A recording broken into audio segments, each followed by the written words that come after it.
Welcome to our channel. Don't forget to subscribe, keep liking and continue to share.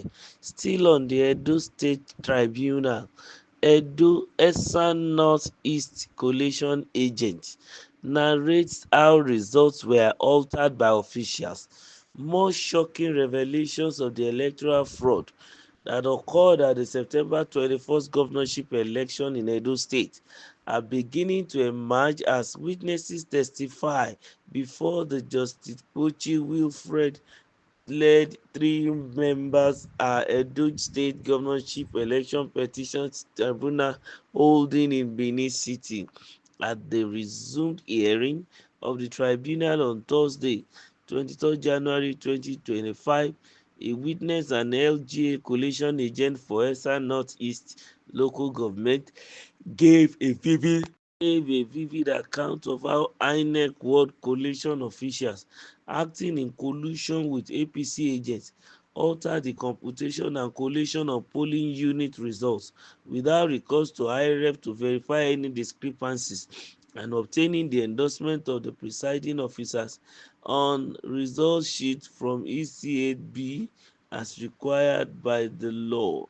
Electoral Act 2022 and INEC's manual and guidelines for conduct of governorship elections requires that where there is need for resolving discrepancies in polling unit results at RA or ward level, officials must locate the point of discrepancy, resolve the discrepancy using the electronic results, and request the presiding officer to endorse the resolution.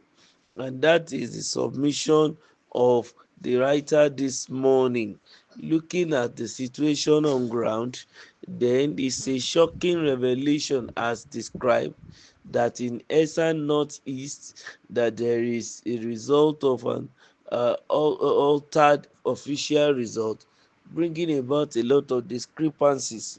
Of course, those are the presentation from the petitioner, and of course we are also waiting for the turn of the defendants counsel to come and counter the petition and also give a cross-examination of their own part to over the case, and then interrogate the defense and then every other person they brought in as witnesses.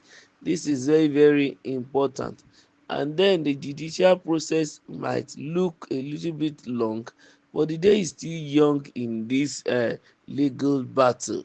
Let us continue to see as each party is trying to outwit the other, and also as the PDP is still trying to present some of their facts and figures as evidences before the tribunal, and knowing fully well that after they have taken their own turn to do all this, the defense too will take his own turn to come and counter every allegation, and also might probably raise all other objections too to some of the evidences that have been taken in, knowing fully well that if they didn't do their own work correctly, of course they are bound to lose the case, and their clients might eventually have to leave the office for the opponent to come in and take the mandate.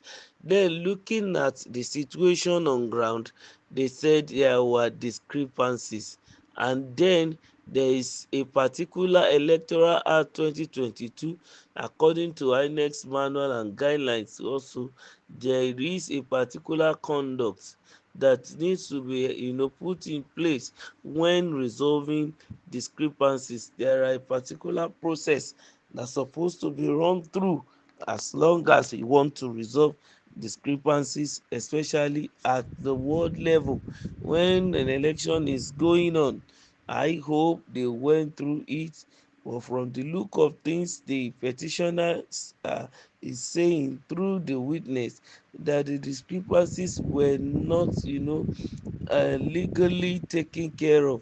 Instead, you're saying that it is just the officials that decided to, endorse the new form EC8B, and also the agents, those who happen to be presiding officers, even from INEC, that are the one that make their decision. But then they came to say it ought not to be. We are waiting to see what the outcome of the situation is. But then I think we as Nigerians, we really need to check our lives. Why will you go to a voting point and you went to vote, and the next thing at the back of your mind is how to cheat, how to inflate figure or to reduce figure? You know how to do one or two things that you begin to wonder, where is the loyalty and the patriotism of this set of people that are doing this? Because when it comes to election, we're talking about something that is going to affect our entire life as a nation. And then we are not supposed to be doing some things. Well, sometimes we allow ourselves to be degraded in terms of our behavior, like as if one is not even a human being, like as if it is as if it is the brain of an animal that one is having. But it ought not to be. What is expected and essential is that at every point in time, any typical Nigerian should learn how to uphold the rule of law, to maintain peace, decorum, justice, and love for the nation. First of all, the nation. At least from the inauguration of the current president of America, he told them in his agenda, the number one person is America, number two is America, number three is America. Why can't Nigerians also have the same mentality and pep themselves up and speak to themselves and to this nation that Nigeria is number one, that I don't need to do anything wrong or inimical, even against the sovereignty of the country? This is very, very important. And then also, while we are trying to make sure that things work well, everyone at the ends of affairs too, they should also play their own role to make sure that everything go the way it ought to be, so that we can have a safe place, a better place, and a place of confidence that we can eventually, at the end of the day, call our own, which is our own Nigeria.